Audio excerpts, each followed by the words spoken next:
Także według mnie są całkiem normalne odgłosy z normalnej przekładniówki.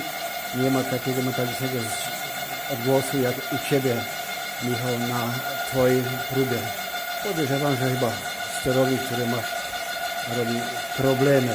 Na razie nic nie przestawiałem na displeju, na tym KT3.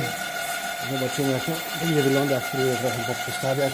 Na razie tam coś takiego mi tu pokazuje. Te ustawienia mam zrobione.